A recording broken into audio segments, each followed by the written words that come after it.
In today's review, we're going to be taking a look at the vintage collection Rey from the Rise of Skywalker. Hi there Star Wars fans, welcome to another Bosk's Bounty video. Today we're going to be taking a look at the vintage collection Rey from the Rise of Skywalker.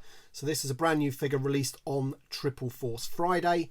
It's from the new film that comes out in December, and we're just going to take a quick look at the packaging and then get the figure out, and we're going to have a good look at the figure. So let's start with the packaging. So as I mentioned, this is the Rise of Skywalker packaging, as you can see there with the racetrack design, and she's on like an orange name pill, orange background behind the figure there, and we've got the Kenner logo at the bottom. Now the image to me is again fairly Photoshop, but at the Hasbro New York Comic Con, the guy there, he did actually admit that obviously all of the images that they've got for the Rise of Skywalker, so all of the figures in the wave, they've had to use like production shots and what have you, so they're not actually on location. They've just had to put them together because obviously they're not allowed too much information and they haven't got too much sources to build these card backs from. So obviously when we get more figures from the Rise of Skywalker after the films come out, obviously that's when they can start using actual shots from the film. Now just before we carry on looking at the figure, just show you the back quickly, VC156. Before we look at the actual figure, I just want to ask you if you wouldn't mind just dropping a like on this video, just to let me know you're enjoying the video. And I know a lot of my subscribers don't like the sequel trilogy. I hear it all the time in my comments, but do an old Bosk a favour and drop a like on this video anyway. Thank you very much. Right, let's get the figure out of the packaging and check her out. Actually, just before I do open the new Rey, I just wanted to give you a very quick comparison of the original Rey that came out for The Force Awakens, and we're going to be able to see that the figure is a much improved figure, including the facial sculpt and facial paint. So obviously if we get a good close-up look of that figure there, you can see that she's very sort of doll-like. You know, the facial paint techniquing has come on leaps and bounds. Obviously we're going to get a close look at this one in a minute when we get her out of the package, but I just wanted to give you a little comparison there. So obviously you can even see how much Daisy Ridley's changed from that image. She looks very young.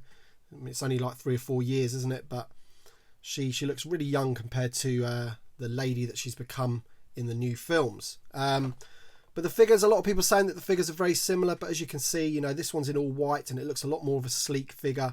This one looks a lot more plasticky to me, her outfit. So I think, you know, as time's going on, they are improving the figures. Anyway, we're going to take a look at the figure now. I just wanted to show you that quick comparison. Alright then guys, so here is the figure out of the package. As you can see, there is the lovely facial sculpt, and to be honest, I think they've done a pretty decent job. If we go around there, you can actually see that, you know, if you're looking at trying to get Daisy Ridley on an action figure, I think for that scale, they can't really do much better than that. You may disagree, but I think it looks pretty like her. The eyes look good, eyebrows look good.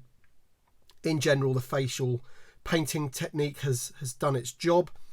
Turn the figure around, she's got the hair buns at the back, she's got some nice sculpting on those, and the paint's good as well. And as you can see by the outfit, lots of detail going on the outfit. So there's no soft goods, it is all plastic, but it's quite nice, thin, rubbery vinyl plastic, and it hangs very nicely down over her legs like that. You've got some nice sculpting going on her legs, on her trouser area there, and of course you've got all the sculpting on her wrists, all those little wrappings and stuff that she wears. So yeah, it's pretty nice looking figure, decent Rey. She does come up with this satchel which does remove, so you can actually take that off her head if you wish. And if you see there, she's got a lovely hood hanging down on the back there, and again that's all sculpted in, which looks pretty nice as well. Elbows aren't too bad for a figure that's got no cloth over her arms, so she's just got bare arms. And as far as the elbows go, that isn't actually too bad. So all in all, I am quite liking this figure. Obviously we're yet to see what she does in the film, but we have seen the trailer where she is wearing this outfit and it looks pretty cool to me. She does come with a blaster there, you can see.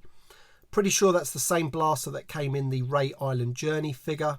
So that's the blaster that Han Solo gave her in the Force Awakens.